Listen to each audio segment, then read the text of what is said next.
नमस्कार मित्रांनो, आत्ताच आपली AFO ची प्री एक्झाम झालेली पहा.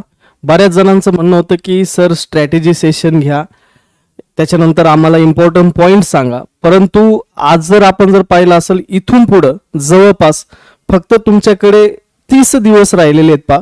30 दिवस, आणि त्या 30 दिवसामध्ये आपल्याला कशा प्रकारचे तयारी केली पाहिजे हे थोडक्यात मी सांगतो. पहिली ही गोष्ट असते की आपल्याला जी स्ट्रॅटेजी असेल किंवा आपला जो स्टडी प्लॅन असेल हे आपल्यानुसार ठरला पाहिजे. ह्या मताचा मी आहे. याचं कारण असं, प्रत्येकाची स्ट्रॅटेजी किंवा प्रत्येकाची अभ्यास करण्याची स्टाईल जी असेल ती वेगवेगळी असते. त्याच्यानुसार तो आपला टाइम टेबल असेल, त्याच्यानुसार आपले जे सब्जेक्ट त्याला घ्यायचे असतील ते त्याने निवडले पाहिजेत. परंतु एक जनरल आपण ज्या चुका करतो त्या चुका फक्त इथं या राहिलेल्या काळामध्ये आपल्याला टाळायच्या आहेत. त्याच्यासाठी जे काही इम्पॉर्टंट पॉइंट्स असतील पहा, ते महत्वाचे पॉइंट्स आपण थोडेसे डिस्कस करणारे आणि त्याचा फायदा तुम्हाला नक्की या राहिलेल्या टायमिंग मध्ये नक्की होईल पहा. पहिलं, मेन्सला जाईल की नाही जाईल हा प्रश्न महत्वाचा आहे पहा. की मी सर माझे एवढे अटेम्प्ट आहे तेवढे अटेम्प्ट, मी याच्यावर एक छोटासा व्हिडिओ पण बनवला होता आणि व्हिडिओमध्ये पण मी सांगितलेलं आहे की तुम्हाला किती अटेम्प्ट केले किंवा दुसऱ्याचे किती अटेम्प्ट आहेत, माझं इंग्लिश निघल की नाही निघल, ह्या ज्या गोष्टी असतील याचा विचार करत बसू नका. आपल्याला इथून पुढच्या काळामध्ये कमी वेळामध्ये जास्तीत जास्त स्टडी करायचा आहे. रिझल्ट येईल नाही तर नाही येईल, परंतु तुमच्याकडे राहिलेल्या दिवसामध्ये जवळपास एक 2-3 महिन्याच्या अंतरामध्ये 3 ते 4 तुमच्याकडे जे काय तुमचे जवळपास 2 ते 3 थोडक्यात चान्सेस राहणार आहेत. मग ते कोणते? नॅशनल सीड कॉर्पोरेशन असेल, FCI असेल. तुम्हाला आकाश सरांनी जे स्ट्रॅटेजी तुमचं मंथली सेशन झालेलं आहे पहा कालचं, त्या मंथली सेशन मध्ये हे सुद्धा सांगितलेलं आहे की याचे जे 18 जानेवारी जे असेल ते 18 जानेवारीला FCI चा पेपर असेल आणि त्याच्यानंतर त्याचे मेन्स एक 15 मार्चच्या आसपास असू शकते. हे सरांनी सांगितलेलं आहे. म्हटल्यानंतर आपल्याला समोर टार्गेट आहे. त्याच्यानंतर नॅशनल सीड कॉर्पोरेशनची तर ऍड आलेलीच आहे. त्याच्यानंतर FCI जे नोटिफिकेशन असेल ते नोटिफिकेशन 1 डिसेंबर मध्ये येऊ शकतं. परंतु आपल्या समोर दिसतंय आपल्याला की FCI आहे, त्याच्यानंतर आपलं नॅशनल सीड कॉर्पोरेशन आहे, ज्याचे NTPC चे फॉर्म भरले असतील त्याचा इंटरव्ह्यू असेल. म्हणजे असे आपल्याकडे चान्सेस आहेत. मग आपण मैदान सोडून का जायचं? त्याच्यामुळं तुम्ही जर घरी गेला असताल तर लवकरात लवकर इथं येऊन आपल्याला स्टडी स्टार्ट करायचं आहे. कारण ह्या 3-4 एक्झामसाठी ऍग्रिकल्चर खूप महत्वाचं आहे. आता जरी तुम्हाला AFOचा उपयोग नाही झाला तर तुम्ही NTPC असो इंटरव्ह्यूला, त्याच्यानंतर नॅशनल सीड कॉर्पोरेशन असेल, त्याच्यानंतर तुमचं FCI असेल, ह्या बाकीच्या एक्झामला तुम्हाला तिथे ऍग्रिकल्चर कामाला येणार आहे. त्याच्यानंतर सर मी RRB PO चे इंटरव्ह्यूला आहे, त्याच्यानंतर मी सर RRB स्किल 2 चे इंटरव्ह्यूला आहे. मग नेमकी हे मॅनेज कसं करायचं, मी सोर्सेस कोणते, हे सगळे पॉइंट्स आपण डिस्कस करणार आहे. आणि ह्याच पॉइंट मध्ये आपल्या चुका होतात आणि याच्यामुळे आपला स्कोर कमी येतो. आता जर समजा तुम्ही कुठल्याही इंटरव्ह्यूला असला, स्केल 1 किंवा स्केल 2 ला, आता जवळपास आपण इंटरव्ह्यू मागच्या 2-3 दिवसापासून स्टार्ट केलेले आहेत. याच्यामध्ये जेवढे काही मी इंटरव्ह्यू घेतो दिवसभरात एक तुमचे 16-17 चांगले इंटरव्ह्यू होतात. त्याच्यामध्ये जवळपास अर्ध्याच्या पुढे तुमचे ऍग्रिकल्चरचे विद्यार्थी असतात पहा. म्हटल्यानंतर त्यांनी सुद्धा ऍग्रिकल्चरची जी AFO ची प्री असेल ती दिलेली असणार आहे. त्यांचा मेन्सचा तेवढा स्टडी नसेल कारण ते जनरल बँकिंगचा स्टडी करत होते. परंतु राहिलेल्या काळात आता दुसऱ्या एक्झाम नाही जनरल बँकिंगचे, तर मला हे टार्गेट असू शकतं का? तर 100% असू शकतं. त्यांनी काय केलं पाहिजे? स्केल 2 चे इंटरव्ह्यू, सर मी स्केल 2 चे इंटरव्ह्यू साठी किती वेळ दिला पाहिजे, ह्या सगळ्या गोष्टी आपण आजच्या पार्टमध्ये डिस्कस करणार आहे. पहिलं म्हणजे सर माझ्याकडे वेळ कमी आहे आणि त्याच्यानंतर मी काय वाचू, हे सगळ्यात मोठा प्रश्न पडलेला असतो पहा. त्याच्यामध्ये तुम्हाला जे सोर्सेस असतील, तुम्ही जे काही वाचलं असेल याच्या अगोदर 2 वर्षापूर्वी वाचू द्या, 1 वर्षापूर्वी वाचू द्या, जे वाचलं असेल ते तुम्हाला इथं वाचायचं हे लक्षात ठेवा. जर समजा तुम्ही, मी तर प्रत्येक वेळेस जे काही सांगत असतो, इसेन्शियल जे असेल पा, ज्याची अजिबात तयारी नाही, ऍग्रिकल्चर काहीच वाचलेलं नाही मागच्या 1-1.5 वर्षापासून, सर मी राहिलेल्या पिरियड मध्ये कसं वाचू, मला तर जे काही प्री एक्झाम असेल ती चांगली गेलेली, पण राहिलेल्या पिरियड मध्ये काय असलं पाहिजे, तर इसेन्शियल तुम्ही कमी वेळेत जास्तीत जास्त अभ्यास करू शकतात.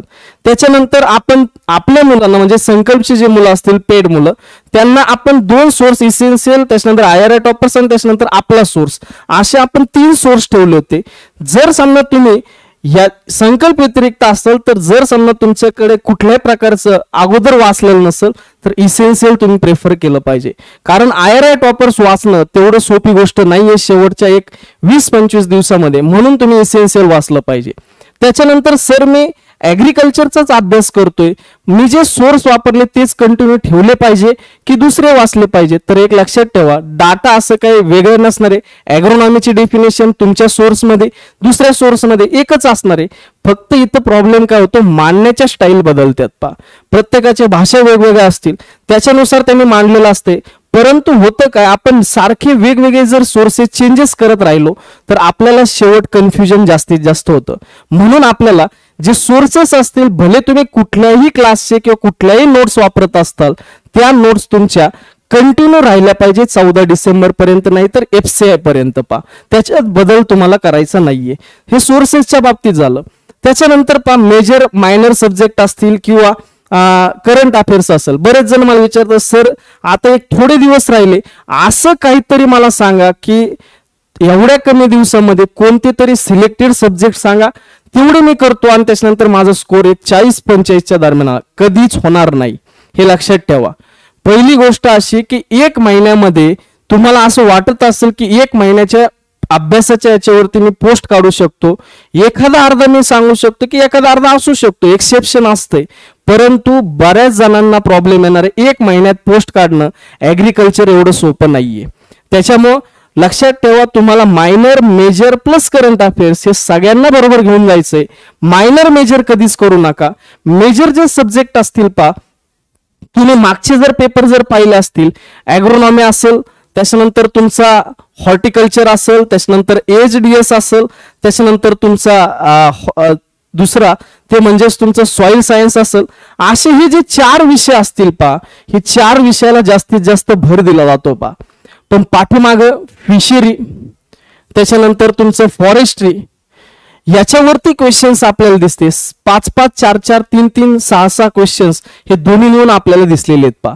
त्याच्यानंतर एंटोमॉलॉजी, पॅथॉलॉजी असू द्या, याच्यावरती क्वेश्चन्स आपल्याला दिसलेले आहेत. आता तुम्ही जर मागचे सर सिलेक्शन जर पाहिले किंवा मागचे जर मुलांचे ज्याचे सिलेक्शन ते जर पाहिले, तुम्हाला नॉर्मल ह्या जे सब्जेक्ट असतील मेजर, ज्याचा तुम्ही चांगला अभ्यास करतात, याच्यामध्ये सगळ्यांचा स्कोर जेवढा असतो तेवढा तुमचा स्कोर येणार आहे.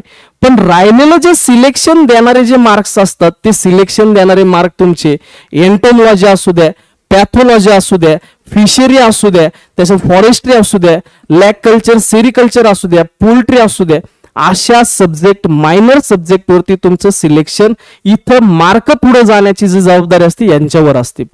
म्हणून तुम्हाला कुठला सब्जेक्ट इथं सोडायचा नाहीये. मी म्हणत नाही की यांच्याकडे लक्ष द्यायचं नाही, याचं कारण असं, कारण आपल्याला सिलेबस फिक्स दिलेला नाहीये. आपल्याला एक अंदाजानुसार मागच्या पॅटर्न पाहून, मागचे काही पेपर्स पाहून आपण हे सगळ्या गोष्टी ठरवत असतो, कोणत्या याच्यावर कोणते क्वेश्चन जास्त येतात काय वगैरे. परंतु इथं लक्षात ठेवायचं आपल्याला की जे काही तुमचे मायनर सब्जेक्ट असेल ते सुद्धा आपल्याला करणे. आता एंटोपॅथॉलॉजी यांच्यात एवढं डिटेलमध्ये जाण्याची पण गरज नाहीये. जर आपण जर समजा मेजर जेवढे काही तुमचे पेस्ट असतील, डिसीजेस असतील वेगवेगळ्या क्रॉप्सचे, ते आपल्याला करणे. एंटोमॉलॉजी स्टोअर ग्रेन पेस्ट असतील ते आपल्याला करणे. त्याच्यानंतर तुमचं फिशरी असेल, फॉरेस्ट्री असेल, तुम्ही एक लक्षात घ्या, जे काही तुमचं फिशरी असेल या फिशरीवरती मॅक्सिमम तिथं जोर दिलेला आहे गव्हर्नमेंटने. ब्ल्यू रिव्होल्युशन 2.0 हे पण आलेलं आहे. तर आपल्याला जे काही समजा तुमच्या जे फिशरी असेल या फिशरीमध्ये आपल्याला जास्तीत जास्त क्वेश्चन्स दिसू शकतात, त्याच्यानंतर फॉरेस्ट्री असेल, फॉरेस्ट्रीवरती सुद्धा आपल्याला क्वेश्चन्स दिसू शकतात. आता याच्यामध्ये तुम्ही एक 3-4 पॉइंट लक्षात ठेवा की आपल्याला मेजर, मायनर आणि त्याच्यानंतर करंट अफेअर्स. आता सर करंट अफेअर्स नेमकी कुठून केलं पाहिजे, हा सगळ्यात मोठा प्रश्न असतो. शेवटच्या 1 महिन्यात सर मी याच्या नोट्स वाचू का, त्याच्या नोट्स वाचू का? कालही तुम्हाला आकाश सरांनी सांगितलंय, करंट अफेअर्स नाहीच तर GA सुद्धा तुम्हाला बाकीचे सोर्स घेण्याची काही किंवा बॅचेस घेण्याची गरज नसते. परंतु आपला प्रॉब्लेम असे की वर्षभर आपण त्याच्याकडे लक्ष देत नाही. तुम्ही जर शॉर्ट न्यूज जर पाहत असले, वर्षभर पेपर जर वाचत असलात, तर तुम्ही 100% तिथं काय करू शकतात, तिथं करंट अफेअर्स सोडू शकतात.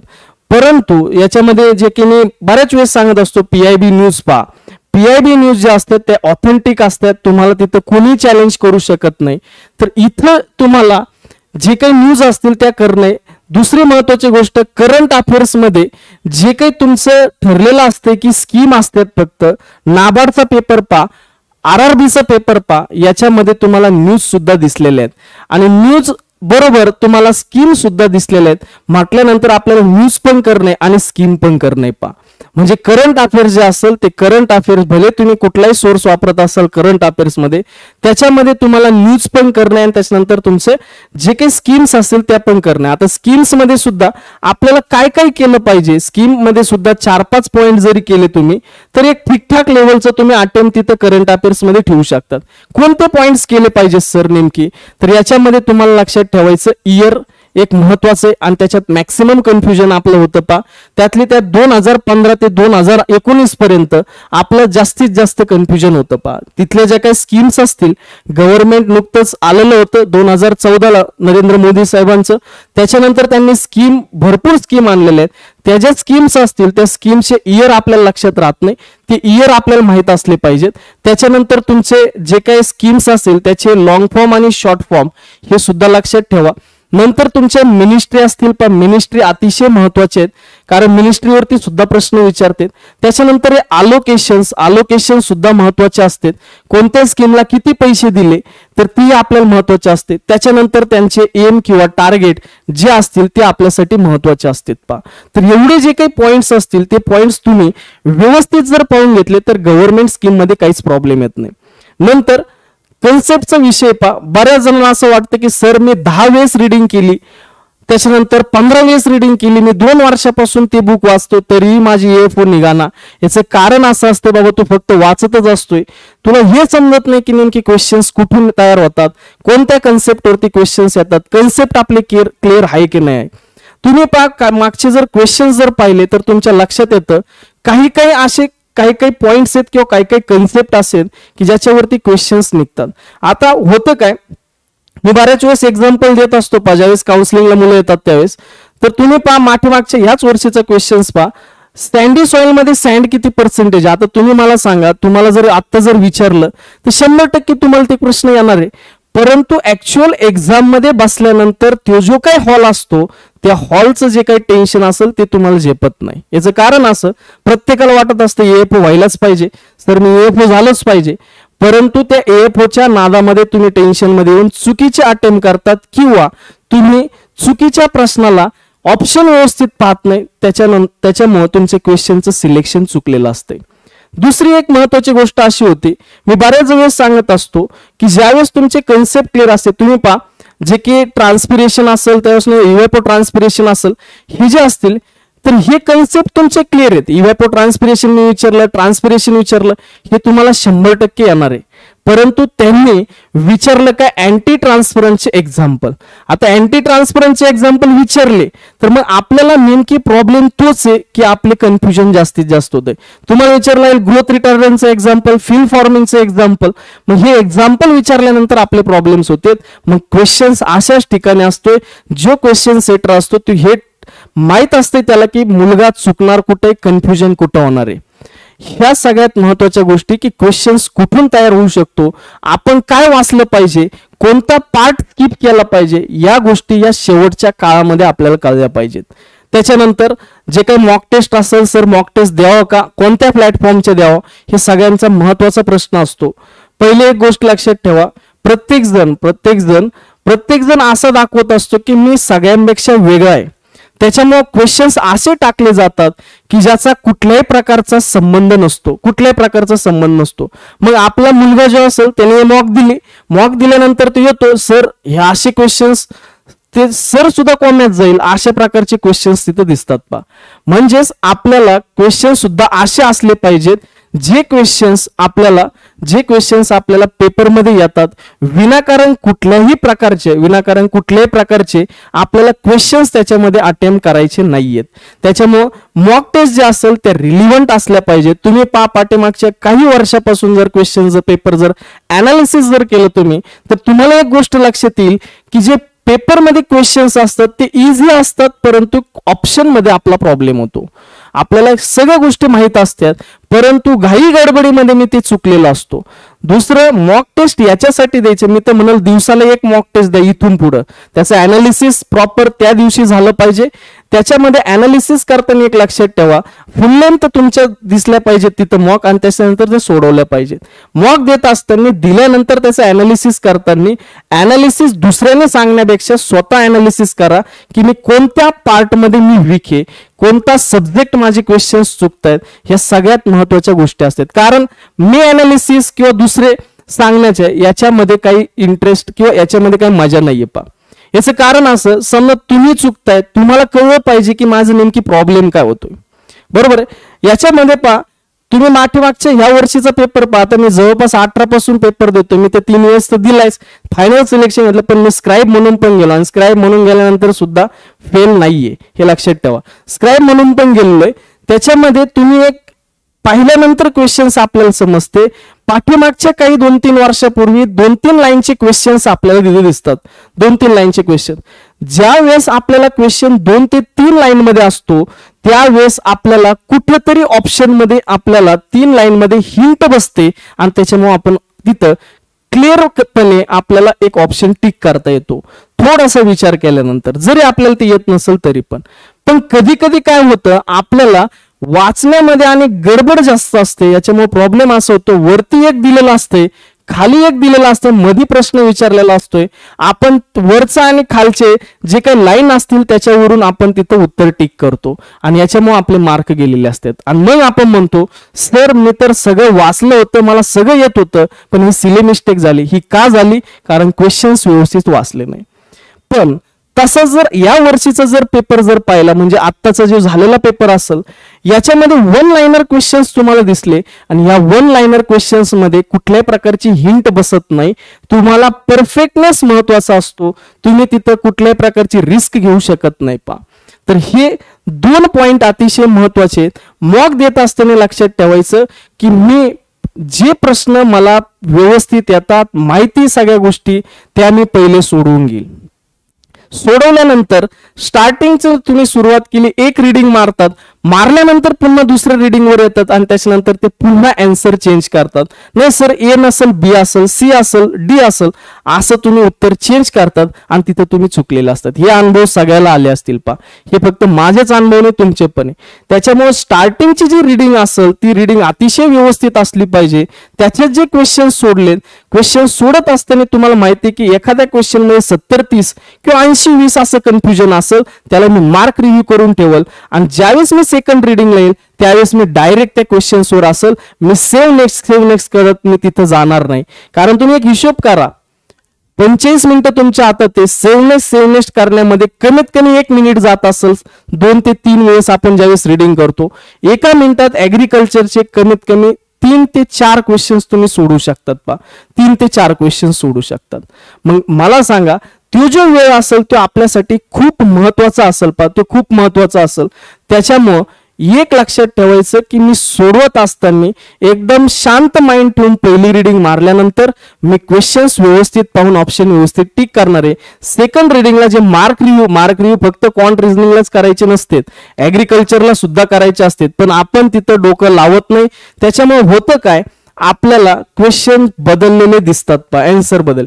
मग इथं हे लक्षात ठेवायचं आपल्याला की क्वेश्चन्स व्यवस्थित वाचायचे, ऑप्शन व्यवस्थित पाहिजे, त्याच्यानंतर ऑप्शन इलिमिनेशन सुद्धा करता येतात. आणि ही सवय मॉक टेस्ट मध्ये कृपया लावून घ्या. इथं जेवढ्या चुका करताल तेवढ्या चुका करा, परंतु ऍक्च्युअल पेपर मध्ये त्या चुका झाल्या नाही पाहिजेत.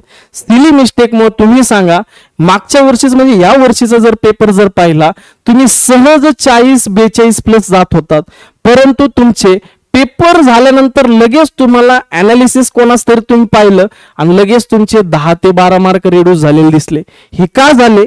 कारण का सिली मिस्टेक. कशामुळे? ह्या अशा चुका झाल्यामुळे.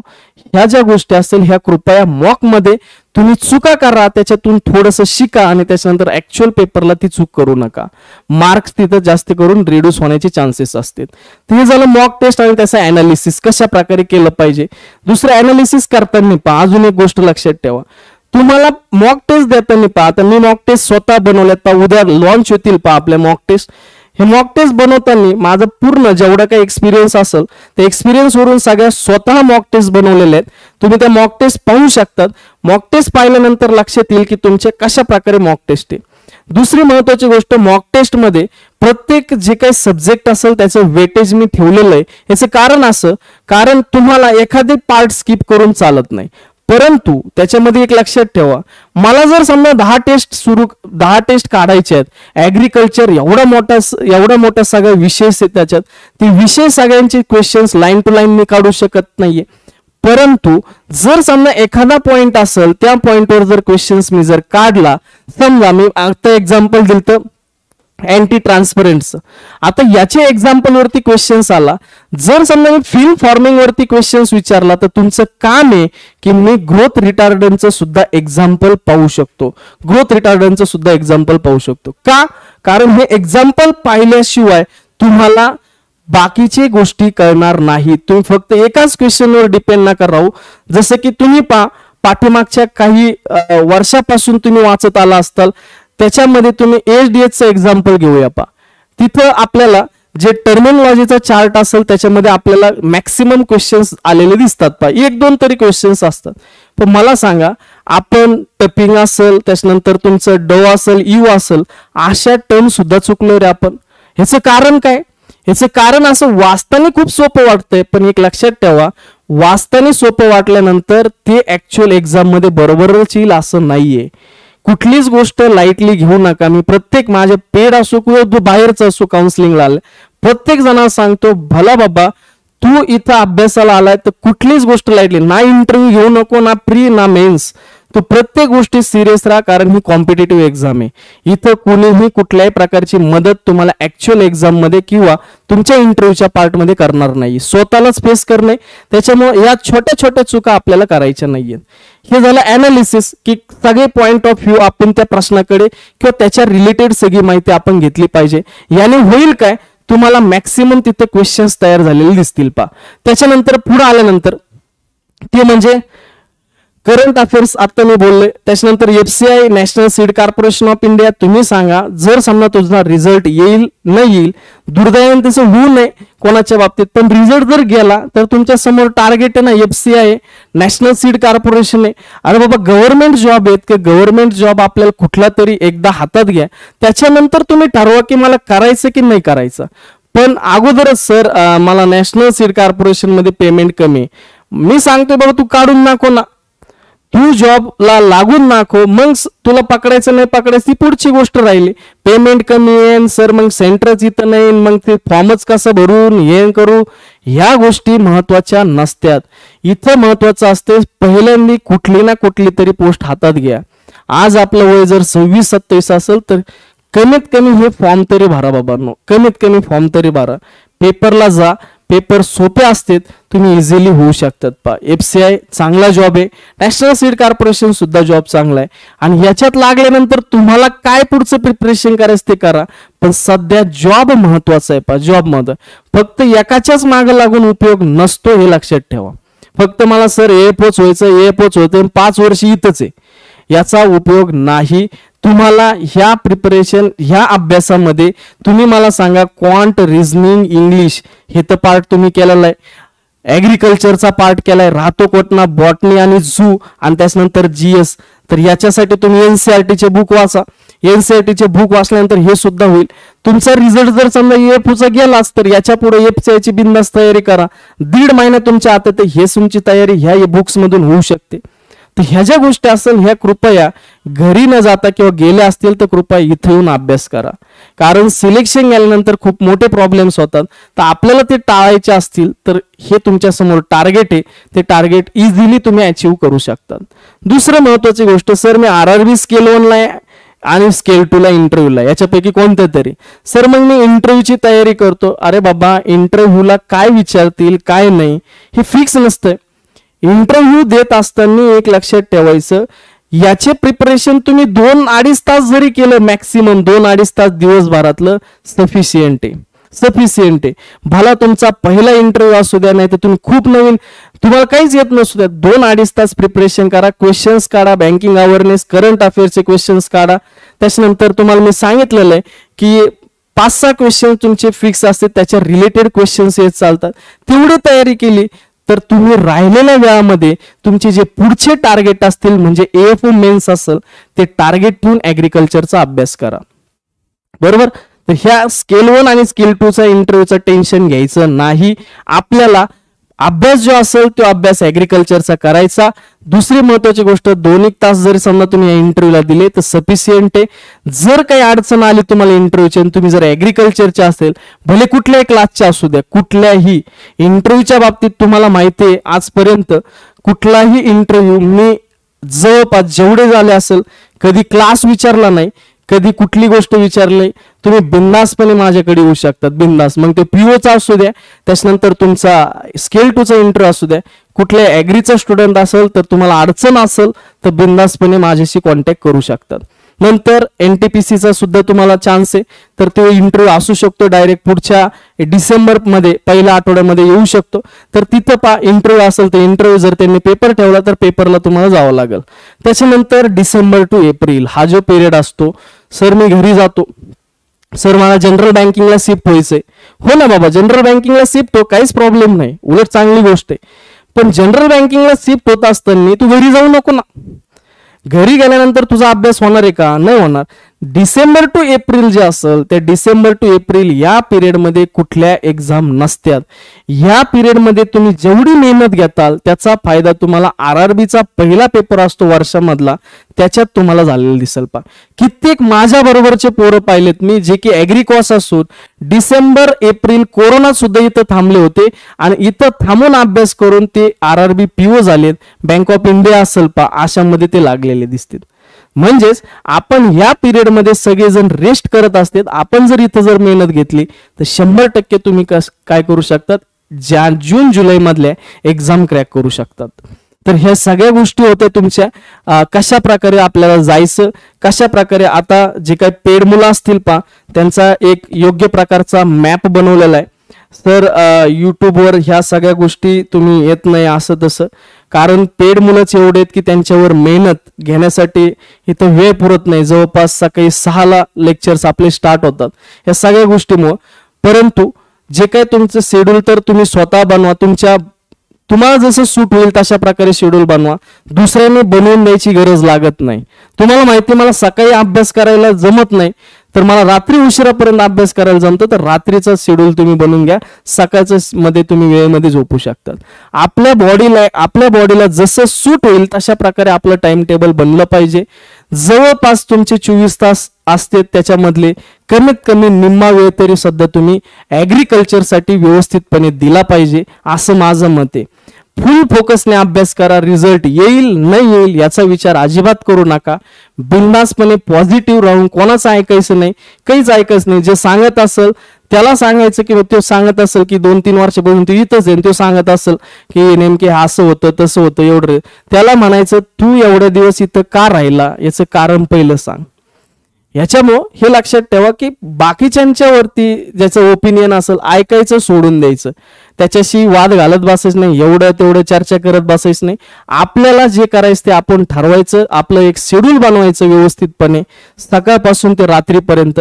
शेड्यूल बनवल्यानंतर त्यानुसार आपले आणि अभ्यासाचे टप्पे करा. काय होतं, तुम्ही ना डायरेक्ट सर मी नाही अभ्यास करतो, 3-3, 4-4 तास, 5-5 तास एकाच जागेवर बसतो आणि मग लायब्ररीतले मुलं म्हणतात की किती अभ्यास करतोय ते मुलगा. पण एक लक्षात ठेवा बाबांनो, मग ते जर 4-5 तास 8-8 तास कंटिन्यू बसतोय मग सिलेक्शन का नाही होत रे? मग 1-2 तास पोरगा अभ्यास करतोय त्याचं सिलेक्शन होतं, याचं का नाही होत? याचं कारण असते बाबा, तुम्ही दुसऱ्याला दाखवण्यासाठी अभ्यास नका करू. कारण हे मी खरं बोलतोय, जेवढ्या गोष्टी मी अनुभवल्यात तेवढ्या बोलतोय. काही काहींना या गोष्टी लागतील परंतु याच्यामध्ये टप्पे पाडा.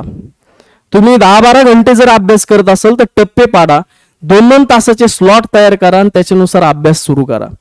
त्याच्यानुसार जर अभ्यास केला तर तुम्ही 100% तिथं जे काही तुमचं पुढचं टार्गेट असेल ते एक्झाम तुम्ही क्रॅक करू शकतात.